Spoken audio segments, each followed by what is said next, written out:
And it was a well-advertised court day. His party supporters had claimed his prosecution fitted government's plan to witch-hunt persons who served under the John Mahama-led administration. They had indicated their resolve to show up in their numbers to support one of their own, Dr. Stephen Kwabnopuni, who together with businessman Sedu Agongo had been slapped with various charges including causing financial loss to the state. And they made their first appearance in court on Monday. And they were accompanied by top former government appointees, including former Chief of Staff Julius Debra. The two were granted bail to the tune of some 300,000 Ghana cedis by an Accra High Court as they pleaded not guilty. There's more in the following report. The scene at the entrance of Land Court 12, where Appeals Court Judge Justice C.J. Honyenuga sits as an additional court judge to hear the case involving the former COCOBOD CEO. The many who wanted access certainly could not be given as the courtroom was simply too small. After the court manager had sorted out in terms of who makes it into the courtroom, the Attorney General Gloria Kufu read the facts of the case to the court, after which the plea of the two individuals were taken in the courtroom.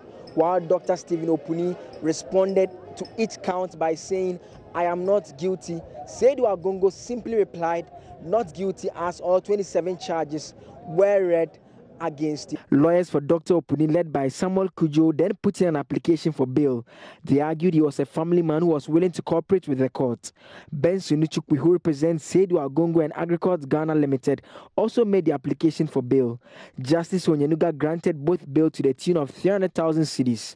They are also required to deposit their passports at the CID headquarters and retrieve them anytime they intend to travel out of the country. The court took a short break to enable lawyers, the judge, and the persons in terms of the police investigators who handled this particular case to confer and decide the dates to hear this particular matter. They agreed on April 11 as the next immediate date. Other dates were also agreed by the court, which these individuals are expected to appear before the court to enable proceedings continue. For Attorney General Gloria Kufu, the state is prepared to cooperate with the entire process and ready to present its case to the court. We have assessed our evidence and we have presented a case. Whoever says it's witch hunt is clearly entitled to that opinion. At the end of the trial, the judgment should be able to determine whether it is witch hunt or not. On April 11, when the case comes back to the Accra High Court here, we expect the Attorney General, who is leading the state's prosecution, to call her first witness into the witness box to open her case formally. Once that witness is done, issues of cross-examination will crop up, and when it is completed in time, other witnesses will also appear before the court. Reporting for JoyNews from the Law Court Complex, my name is Joseph Akable. A tour by Parliament select health to 4 registration centers of the National Health Insurance Authority in the Greater Accra region has revealed the lack of logistics and poor infrastructure as major setbacks impeding effective work. As managers of the Peshi La, Osu Klote and Ashedu Keteke NHIA offices took turns to address the committee members, it became evident the root of their problems stemmed from the centralization of their operations. An attempt to propose solutions to resolve the current challenges being faced by these officers, however, degenerated into a blame game between the two major political parties. And it's where Hannah Dame reports from. At the Peshi District Office, the managing director was not available, and his staff did not do a good job answering questions posed them. In my database on it, I think it's out. Estimately, this year. Yes, I have to calculate. It's not in my head. An observation by committee member Kojo Apiakubi about the dirty walls and fans elicited this response from the cleaner. You can see cobwebs. I mean, this will not cost much. It's just cleaning. I don't know whether there's a cleaner in this office. Normally, one cleaner is to about 500 clients in here a day. And for the washrooms, the least said about them, the better. The situation was quite different at the La office. Though they also battle with poor ventilation due to non-functioning air conditioners, which are actually required to keep the printers working, the manager there, Samuel Sowa Oblejuman, had his own mission statement which guided their operations. Lack of ribbons for printing new cards was their major issue. Osuklote had 6 of its printers working, earning them commendation. Their secret, IT officer Daniel Kojo shared it with the committee. I have gone extra mile to clean the printers twice a week. Twice a week? Yes. The printer it's a bit fragile, and the cut that I put in when it is dirty it spoils the head. So I go the extra mile to clean it twice a week, and then apart from the cleaning kit we use, I open it and clean some parts of it so that it runs every day. It appears the staff of the NHIA in the district are available to work, but lack of logistics and their inability to go beyond the threshold of 5,000 cedis per year for their expenditures have become a hindrance in the effective running of the registration. At the end of the tour, Vice Chairman Dr. Nana Ayu proposed decentralizing the offices as the solution. They are restricted by law not to spend more than 10% of their resources on non-core activity. Building offices in the district is a non-core activity of the NHIA, and the law must change. The law says that you don't spend more than 10% on non-core, and therefore you should also make resources available for them. Skill of preference. If we are not even going to do the toilet for them, can you take care of the air conditions to keep your equipment and not break down frequently, to replace them also at a cost? You understand? Yes, that's the essence of the exercise. Problem because when we went to Labadi, the issue was totally different from. Ranking member Joseph Iletre, however, thought the MPP government was to blame. Their campaign was on a collapsed system. Unfortunately, they have not done any better. And I'm still saying we were continuously increasing the numbers, and that is why that is why we were owing more and more. At least a certain level of decentralization. And one place that we've gone to, and they explained, they said that they are waiting for the Ghana card. Health cannot wait for Ghana card. And the Ghana Health Service Council has begun a nationwide tour of some health facilities across Ghana to learn at first hand the challenges bedeviling the sector. Speaking to the media after the first day of the tour, the Director General of the Ghana Health Service, Dr. Anthony Nsiasare, assured health workers all their concerns will ultimately be addressed by the Council. The Director General said the new Service Council will ensure that Ghana achieves quality universal health coverage. Richard Kwejinyako has more. The Ghana Health Service Council visited 4 health facilities in the central region on the first day of their tour: 1 CHIPS compound, 1 health center, 1 district hospital and a regional hospital. The Director General, accompanied by new members of the Ghana Health Service Council, interacted with medical professionals in the hospitals they visited and outlined what the council had for them. The Director General of the Ghana Health Service, Dr. Anthony Nsiasare, says the Ghana Health Service is poised to achieving quality universal health coverage. This is what we are doing as a Ghana Health Service Council.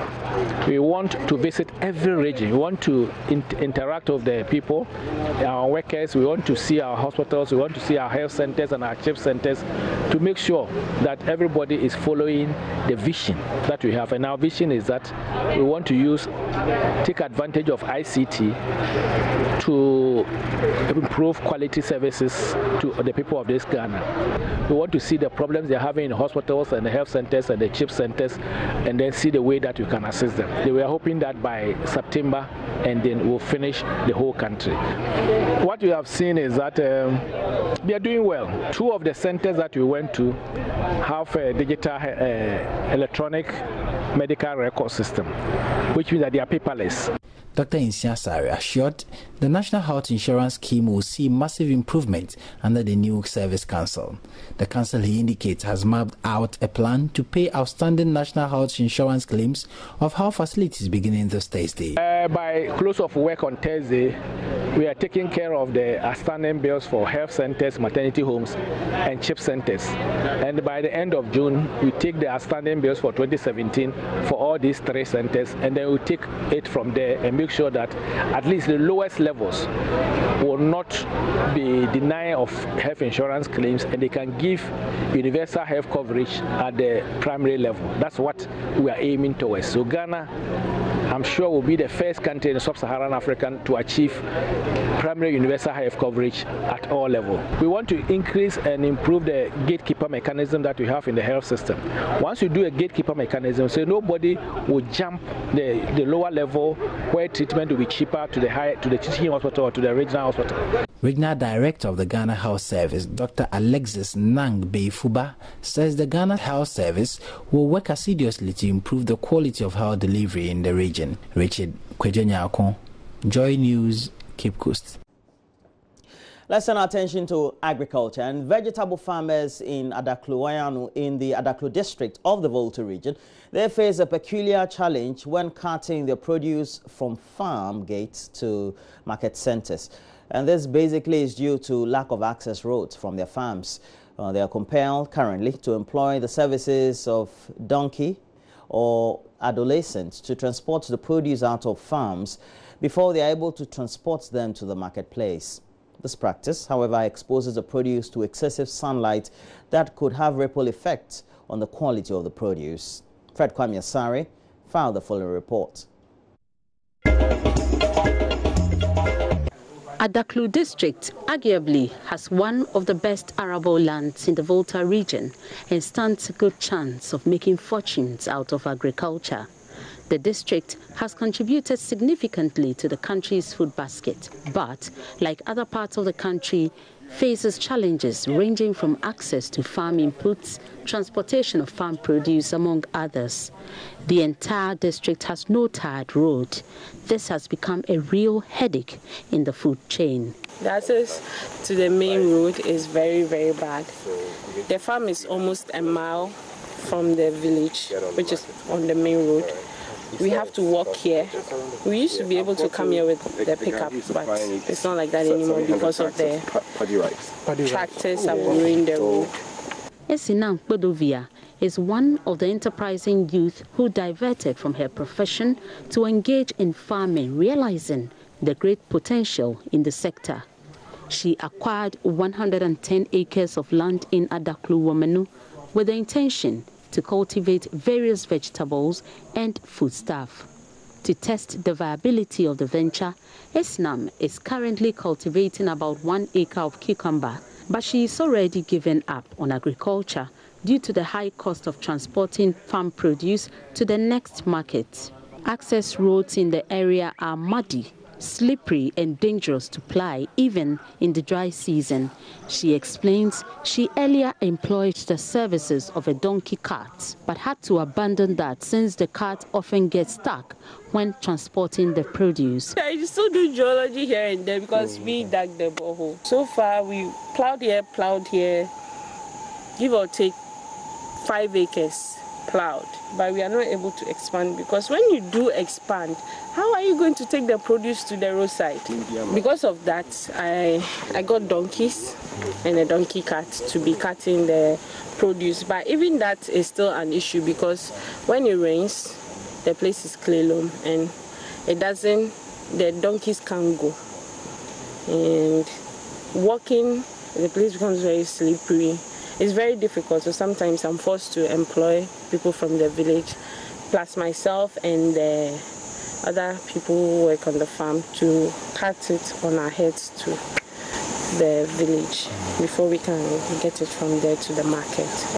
Due to the lack of ready market and other lingering challenges in the sector, her 50-acre fertile land is being underutilized. Dennis is establishing an online grocery store to help cut down on post-harvest losses.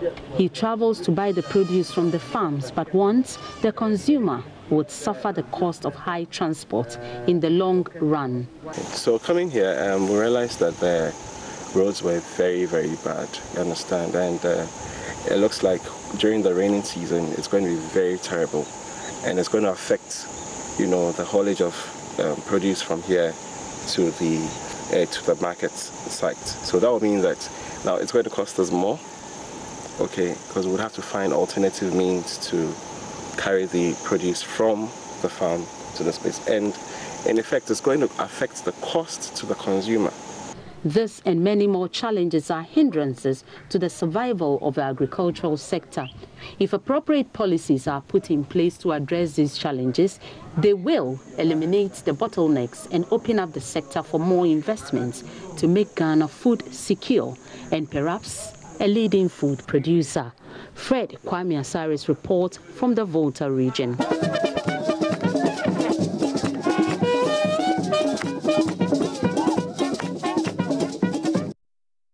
And the Ministry of Food and Agriculture and the Ghana Statistical Service, they've begun the Training of Trainers program to equip trainers or field personnel with the requisite knowledge that would enable them collect data. Speaking on behalf of the Minister of Food and Agriculture in Cape Coast, Papako Bartels explained the exercise is expected to provide current information on the structure of agriculture in Ghana, which is vital to the rebasing of Ghana's gross domestic product, given that the last census of agriculture was conducted way back in 1985. Mr. Bartels further explained the statistics on agriculture could also enable policymakers to allocate public resources more effectively and to better identify, prepare, implement and evaluate developmental projects all aimed at promoting rural agriculture. The training is meant to equip the trainee with the requisite knowledge that will enable them to effectively train field persons for the impending data collection exercise. The training of field persons will be carried out concurrently in all the 216 districts. It will also provide statistics on agriculture for policymakers to allocate public resources effectively and to better identify, prepare, implement and evaluate developmental projects aimed at promoting agriculture in the rural areas. And then it will also provide current information to help environmental issues at a community level and provide relevant information for use by stakeholders, including farmers themselves, researchers, students, international organizations, and other organizations. Reliable agricultural statistics will be generated for the purpose of planning, monitoring, food security, and livelihood requirements. Well, discrimination against minority groups is still happening across the country, and the practice of killing children believed to be spirits as a result of their deformities could still be happening in some communities in the Bongo district of the Upper East region. This is according to child rights NGO Afrikids Ghana. The NGO says despite more than a decade of extensive advocacy work and efforts to eradicate practices, there are still communities where these practices could still be going on. And the Upper East regional correspondent Albert Sorry is now reporting on the story. In 2013, a deba to declare the end to the spirit child phenomenon was held at Sirigu in the Kasna-Nankana West District of the Upper East region. This was after almost 10 years of advocacy work by child rights NGO Afrikids Ghana in the area. Children born with cerebral palsy and other deformities were often labeled as spirits and therefore poisoned by medicine men, ostensibly to avert chances of the so-called spirit children killing their parents in later life. A cerebral palsy center is now open at Sirigu, where parents of children born with these congenital deformities can seek help, and the medicine men have also abandoned their practices. But it appears that the age-old belief is difficult to completely erase, as traces of the spirit child phenomenon still exists in some parts of the Bongo district. This has prompted Afrikids Ghana to launch another advocacy project in the Bongo district. Raymond Ayine is External Affairs Manager at Afrikids Ghana. And that engagement is going to bring health workers, staff of Afrikids, the police, and then other stakeholders together to educate the community to understand the phenomenon around the spirit children, the practice of spirit children. Now, this is largely a traditional thing, And so we are also going to work with the people who are at the center of the killing of alleged spirit children. We are going to work with the soothsayers, we are going to work with the concoction men, and then we are also going to look at alternatives for them. If they were carrying out this practice and probably earning livelihood from it, what can we do to sustain them? What can we do to encourage them to completely leave the practice and begin to do something that can sustain them independently? And so the idea is that we will work with the concoction men, provide them with some livelihood, empower them to be able to completely stop the practice. But the project, funded by the Medical Foundation, is now in its second phase and is covering the Zoko area in the Bongo district. It is an exact replica of the earlier project at Sirigo. The Ghana Health Service is a partner in the project and is helping to educate the people to understand why children born with deformities are not spirits as believed. Patience Dambaji is Bongo District Health Promotion Officer. When we talk about health or the importance of antenatal, postnatal, in health, we believe that the first 1,000 days of life in a child is very important. And if we don't work towards averting any dangers that will come along in this period of life, then we create a complication that is irreversible in the life of a child. The child will live with these complications till he or she dies. So we believe that when our mothers who are pregnant and are willing or are able to attend antenatal service early, will be able to detect some of the complications. Traditional leaders have also been identified as key to the success of this project and are playing active roles. Naba Asuobono John Baptist is the chief of Kanga, a community here in the Bongo district. Our people believe that they bring bad luck to the families. They have strong spiritual powers and powers of destruction, and cause havoc to the families they come from during the course of time.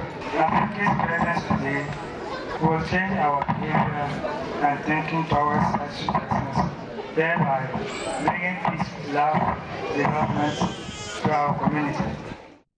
Afrikids Ghana anticipates that by the year 2020, the practice of the spirit child phenomenon would be eradicated in a total of 38 communities in the Bongo district of the Upper East region. Reporting for JoyNews, Albert Sori, Zoko, Upper East region. Well, so we're now wrapping up for the latest news headlines. But before we go, when it comes to hair, we all like to look good, especially men, as well as even some women who patronize barbering shops. A barber knows how to trim sideburns, for example, thin your hair, apply fades and facials and other techniques specific to both men and women. In Ghana, some barbers also keep using the good old techniques such as the comb and blade to achieve the perfect style of finish. But now experts are currently recommending that to get the best hairstyle, your barber at least needs to change blades at every stage of the haircut. And my own colleague, Patricia Gasu, sat through the Made in Barber Summit and has come through this report. A hairdryer is to the hairdresser, while the clipper is to the barber. But in some Ghanaian communities, some barbers have not upgraded and still continue to use blade and comb to shave their customers' hair, resulting in complaints. It is against this background that Wild Clippers Corporation, an international men's grooming manufacturing firm, organized the first ever barber summit in Accra. Experts took turns to demonstrate how to use the right tool to achieve best results.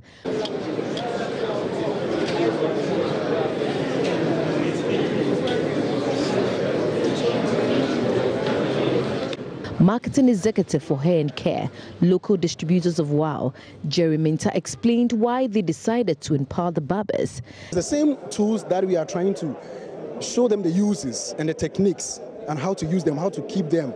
We have, for instance, we have balding clipper and detailer. These two tools that I'll explain. as for the barbering, it is used for balded hair or for down cuts. Here in Ghana, we call it sakura. You understand? But other barbers use it for shaving and for hairlines. But out there, detailer is used for shaving and hairlines only. So these are small and petty techniques that can make you a more professional barber than ordinary barber. So some few other things that we are just adding. We are just adding value to what they are doing. And it appears the summit achieved its goals. Some of the barbers who participated tell JoyNews they are confident their clients will be much happier with the new techniques they have adopted. Few things I never see on the street is where he was using the dryer. Even though our shop would do those stuff, but on the street, you don't do it on the street. So when I'm talking as a barber, I talk to the street as well. So let's see, the part where he had to use stuff to cover the ear, I don't see those stuff on the street, but we'll do it in the shop when you come there. So those are the few techniques I did see here. It's a big thing that is going to change most of the barbers in this country. It's really going to tell them that, hey, this way you need to use your balder, this way you need to use your taper clipper, this way you need to use your detailer. Do you understand me? And how you go about it. And I'll urge all barbers, man, we are fond of using one clipper for everything. Let's get the right machines for what we do. That's why we have the detailer for shape up. We have the balder for baldness. We have the super typer for cutting and blending.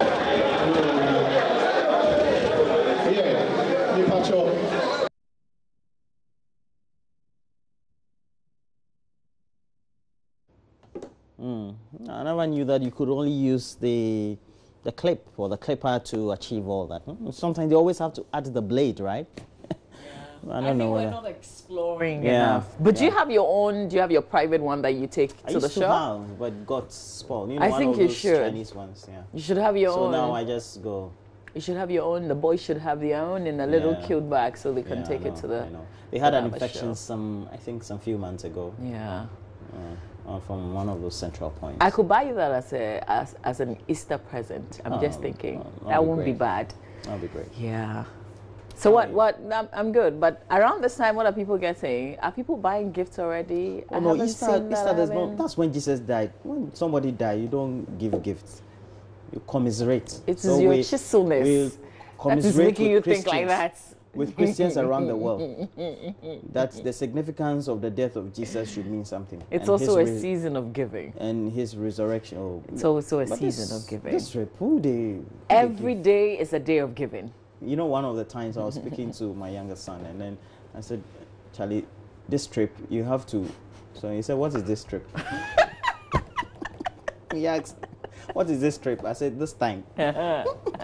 Stop speaking bad language. Oh, but then I just speak pidgin. Oh my God.